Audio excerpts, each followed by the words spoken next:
Margot qui a décidé de poser une question aujourd'hui qui est assez folle. Est-ce que le MotoGP fait pire que la Formule 1 ? Margot qui nous en parlait justement la dernière fois qu'elle est venue, il y a 15 jours, du nouveau format de week-end avec l'instauration justement des courses sprint. Il y en a eu deux, notamment le week-end dernier. Quelles sont les conclusions qu'on peut tirer ? Est-ce qu'il y a du positif ou il n'y a que du négatif ? Margot, c'est à toi, dis-nous tout. Salut à tous, oui effectivement la dernière fois on en parlait déjà, savoir un peu comment le public avait perçu la nouvelle et aujourd'hui on a un petit peu plus de recul puisqu'il y a eu 2 sprints au total et à mon sens les conclusions ne sont pas que toutes positives.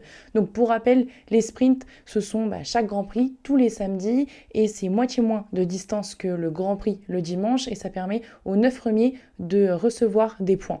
L'autre modification aussi pendant le week-end avec ce nouveau format de course, c'est qu'en MotoGP déjà de base les qualifications sont différentes que ce qu'il se fait en Formule 1. Suivant tes chronos en essai libre, eh bien ça te permet de te qualifier directement en Q2.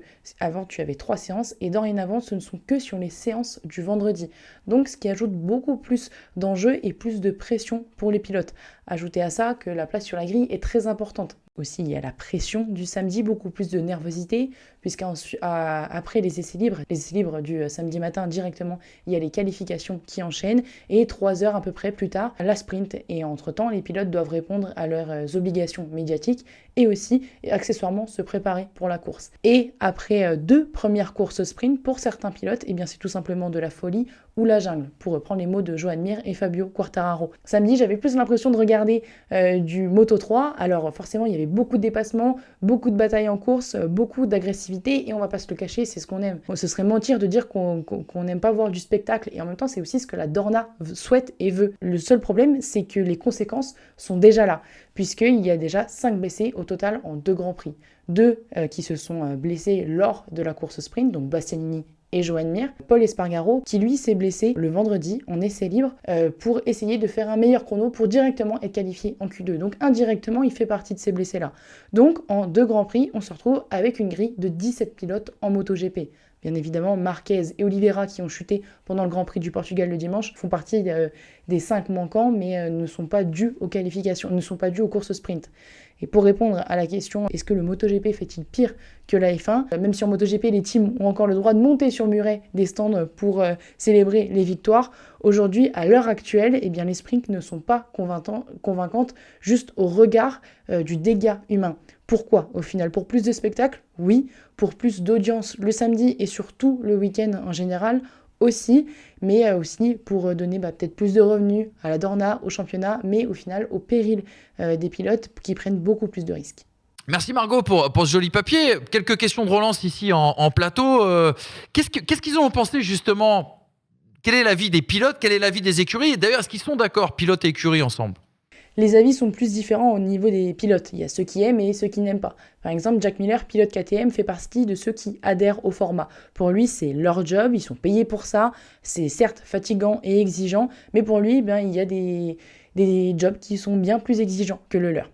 À côté, il y a Johann Zarco qui aime bien le format. Pour lui, l'ajout du challenge sur les 3 jours du week-end, c'est intéressant et de devoir rester davantage concentré également. La course du samedi aussi, il explique que c'est pour lui un premier moment de vérité et ça apporte beaucoup d'informations. Ensuite, il y a forcément aussi le clan de ceux qui n'aiment pas. Donc comme je disais, Joan Mir et Fabio Quartararo. Il y a aussi Alex Marquez et Franco Morbidelli qui sont OK, ça offre beaucoup plus de spectacles, mais au final, c'est plus dangereux pour les pilotes et cela provoque plus d'erreurs. Et ce sont les pilotes qui le disent et selon eux, ils ne sont pas encore assez écoutés et la création d'un syndicat des pilotes est encore remis sur la table. Margot, d'autres questions en plateau. Je vais laisser la parole tout de suite à Hamza Ibris. Hamza, il y a une question au poil. Je sais que c'est toi qui l'as écrite. Ouais, est-ce que avec les risques de blessures, les redistributions des points, est-ce qu'il y a un risque quand même que ça fausse le championnat ou pas ? Pour la redistribution des points, non, puisque la saison 2023 commence sur ce système-là.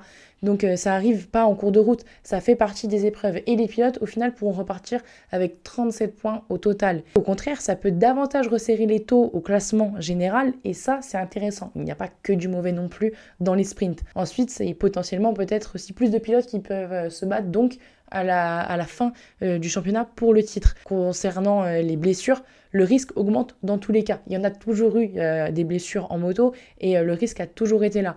Là, oui, ça peut venir empiéter sur le championnat. D'une part, déjà, de manière individuelle. Par exemple, Enea Bastianini, qui est un sérieux prétendant au titre, enfin, on le voit comme un sérieux prétendant au titre, n'a pas participé à 2 Grands Prix. Et à la fin du championnat, si un des pilotes se bat pour le titre et qu'il se vient à se blesser, eh bien oui, là, ça change le cours du championnat complètement. Et en soi, le facteur risque a toujours été là. C'est juste qu'aujourd'hui, il est bien plus important que les dernières saisons.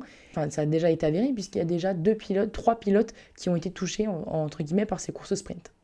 Brice, le mot de la fin pour toi? Ouais, je voulais savoir, Margot, si la Dorna avait déjà repris d'autres idées comme ça, aussi cata que celle de la F1, parce qu'on a l'impression que vraiment, on tend vraiment vers le même genre de cataclysme pour le sport.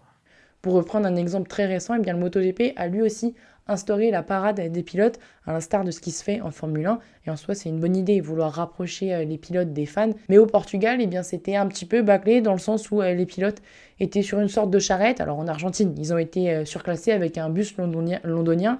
Mais surtout, Johann Zarco expliquait que s'il était en retard à cette parade des pilotes, eh bien, il écopait d'une pénalité. Donc l'idée est bien, mal exploitée, mais surtout un peu dans l'excès, puisqu'on peut aller jusqu'à pénaliser des pilotes s'ils sont en retard de quelques minutes. Et toujours dans cette volonté de rapprocher les pilotes des fans MotoGP, le championnat a intégré une fan zone.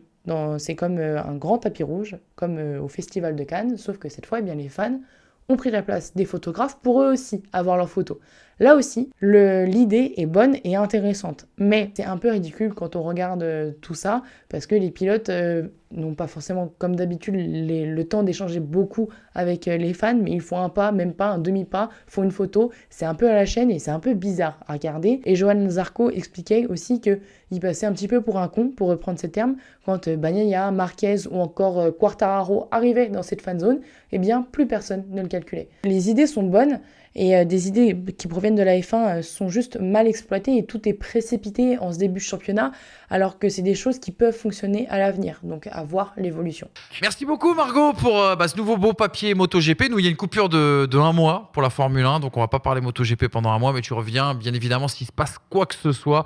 Margot GP, sa chaîne YouTube, est désormais dans les pistonnets pour une très belle chronique moto.